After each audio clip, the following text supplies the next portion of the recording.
Pada tahun 1986, Jobs membeli sebuah perusahaan animasi dari George Lucas, yang kemudian menjadi Pixar Animation Studios. Karena percaya pada potensi Pixar, Jobs awalnya menginvestasikan $50 juta dari uangnya sendiri di perusahaan tersebut.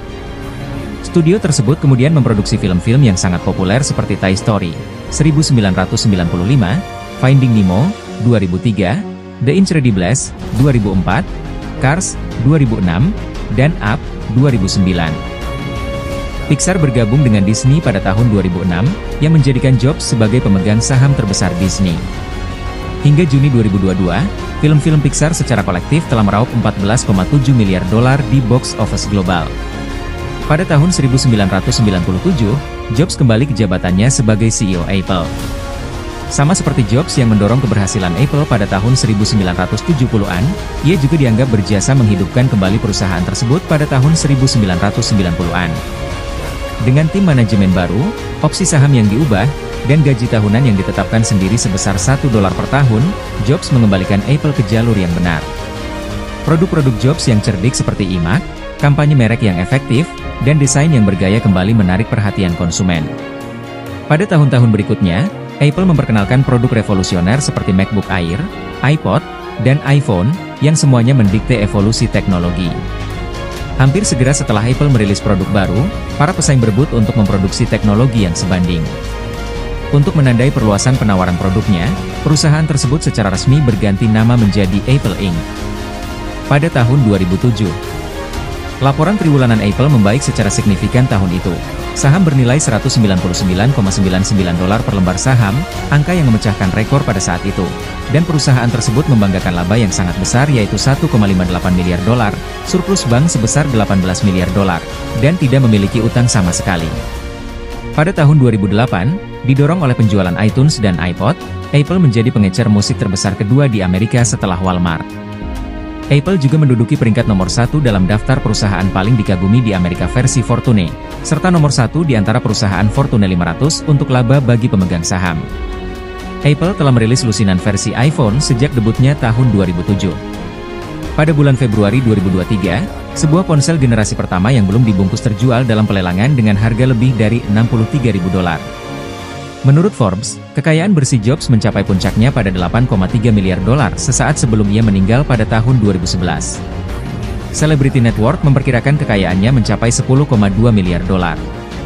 Apple mencapai kapitalisasi pasar sebesar $3 triliun pada bulan Januari 2022, yang berarti saham awal Jobs di perusahaan tersebut sejak tahun 1980 akan bernilai sekitar $330 miliar, cukup untuk menjadikannya orang terkaya di dunia, mengalahkan pendiri Tesla Elon Musk seandainya ia masih hidup. Namun menurut New York Post, Jobs menjual semua saham Apple miliknya kecuali satu ketika ia meninggalkan perusahaan tersebut pada tahun 1985. Sebagian besar kekayaan bersih Jobs berasal dari sekitar 8% saham di Disney yang diperolehnya saat menjual Pixar pada tahun 2006. Berdasarkan nilai Disney pada tahun 2022, saham tersebut, yang diwariskannya kepada istrinya, bernilai $22 miliar. Jobs dan Laurene Powell menikah pada tanggal 18 Maret 1991. Pasangan ini bertemu pada awal tahun 1990-an di sekolah bisnis Stanford, tempat Powell menjadi mahasiswa emban. Mereka tinggal bersama di Palo Alto bersama ketiga anak mereka.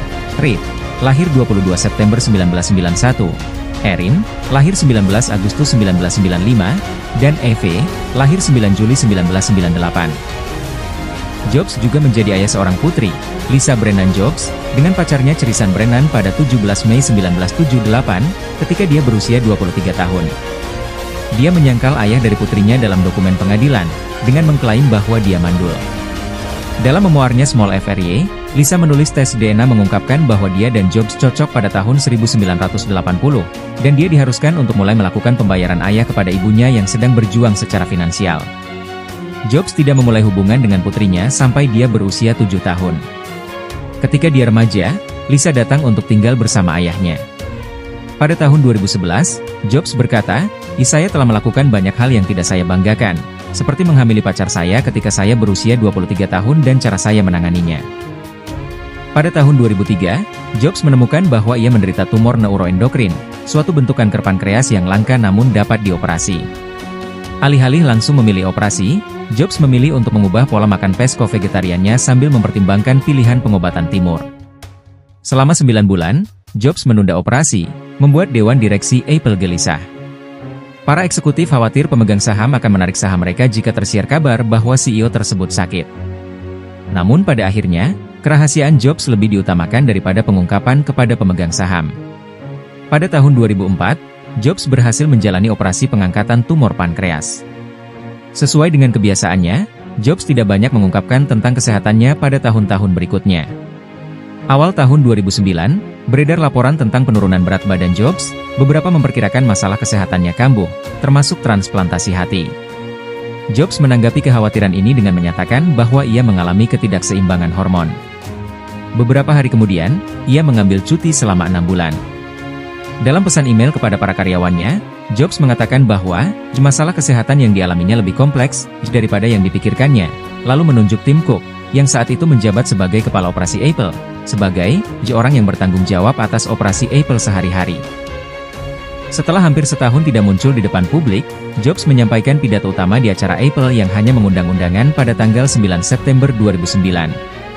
Ia terus menjadi pembawa acara, termasuk peluncuran iPad, sepanjang tahun 2010. Pada bulan Januari 2011, Jobs mengumumkan bahwa ia akan mengambil cuti sakit.